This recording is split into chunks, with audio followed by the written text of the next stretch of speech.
This video has one simple message. Don't listen to them. And when I say them, I mean the rising trend of people perpetuating that working full-time means that you've failed. There appears to be this ever-growing narrative that having a job or working for the man wastes your life. An undercurrent of, if you want true fulfilment, then you need to be out there bossing it as a self-employed entrepreneur, because no true enrichment can be found whilst working in an office or a supermarket or a coffee shop or working for anyone else in general. And so today, I'd like you to join me on my day off from my hectic, normal job, and we're going to talk about it. You see, I work an office job, and until very recently, that was 37.5 hours a week, plus some weekends, with hours that ranged from a 7:30 start to a 5 p.m. finish. But before this, I've also worked everything from nights, 12-hour days, and 6 days a week. Working a job has always been a part of my life. For the last 6 years, I've been making the same walk to work and never once questioning this path. However, in recent years, there seems to have been a surge of people leaving full-time work, corporate jobs, and even promising careers. Now, don't get me wrong, their reasons are valid. Because I too strongly believe that the work-life balance is skewed. I too have passion projects that I desperately yearn to give more time to, and I too understand the importance of spending time with those that you love. Did I mention what my job actually is? I work in bereavement services, so yes, I wholeheartedly believe that there is no greater gift in this life than time with loved ones, and that time is precious and fleeting. So why spend it at work? But just upping and leaving your job isn't accessible to everyone, or easy. And I, for one, would never look at my mum or grandparents who work their entire lives and think, well, that was pointless. Some of my greatest lessons have been learnt whilst working for someone else. It's how I made lifelong friends, and it's how I saved up to pay off a mortgage for this beautiful little old house. I know, kind of unheard of, and I can do a video about that separately if anyone is interested. And so when I say don't listen to them, I mean don't get too caught up or bogged down by the notion that your life working for someone else is less than or cannot be aesthetically pleasing or filled with value. Working to feed your children is very much not a failure, or working to pay your bills or keep your home.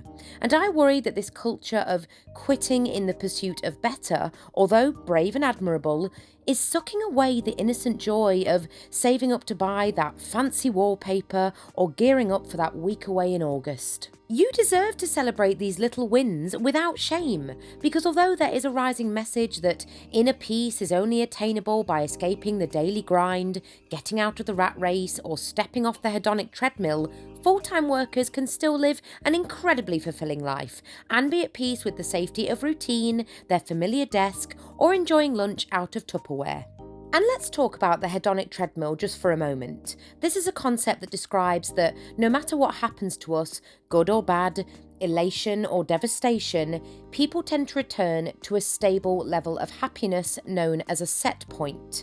Now, with that in mind, no matter how hard we work or what we achieve, we will inevitably return to a baseline of happiness. And so the argument is that no matter how hard we work, we'll still feel the same. And so, in this culture of efficiency and productivity, what we seldom prioritise is idleness and leisure, time spent not against the clock. And sure, you could argue that full-time workers don't have much time for leisure. We can't always indulge in a slow breakfast or sip an iced coffee in the midday sun. You could also argue that our productivity and efficiency at work isn't matched in our wage packet, but that's probably a video for another day. But that doesn't mean that our life lacks substance or is dominated by a paycheck. We may live for the weekend, but we live. Yep, we too dance until dawn, we swim in lakes, we talk for hours over a bottle of wine, we garden, we craft, we paint, we follow our dreams. And does that leave us using toothpicks to keep our eyes open the next day? Sure, but man, we had fun.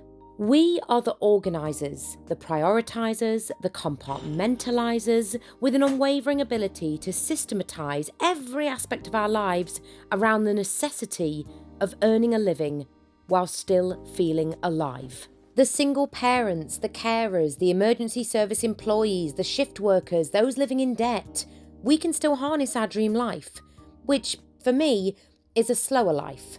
My aims are to live a life of stillness, surrounded by vintage charm, and spending time with good friends. And although I'm not totally there, I'm not there, I'm just finding balance. And yes, that is hard work when my schedule is not my own and I don't have all the free time in the world. But we do it. We make good of a situation that we cannot change. Yet. And maybe one day, we will have the power to shake up routine if we want to. And the very thing that seemingly confines us. Maybe one day we'll sleep in after 8 a.m. This is actually the inspiration behind my up-and-coming membership, to show the everyday person that a dreamy cottage coexistence, one of resourcefulness and sustainability, doesn't just have to be enjoyed through their phone screens, but can be their reality. We just need to take steps to weave it into our current circumstances. And yes, the membership is on its way, and I'll let you know as soon as it's live, I promise. So for now, I continue my journey to find that balance and personally look to making steps to working for myself. But that's not for everyone, and I appreciate that the self-employed journey is not the key to happiness. It simply aligns better with my aims as a creator. It may feel like the less popular opinion, but I believe that holding down a full-time job should fill you with pride. And so for all my work colleagues out there, this one's for you. I'm proud of you, and I'm proud of me, because we work, we save, we dream, we try, but don't worry, we live.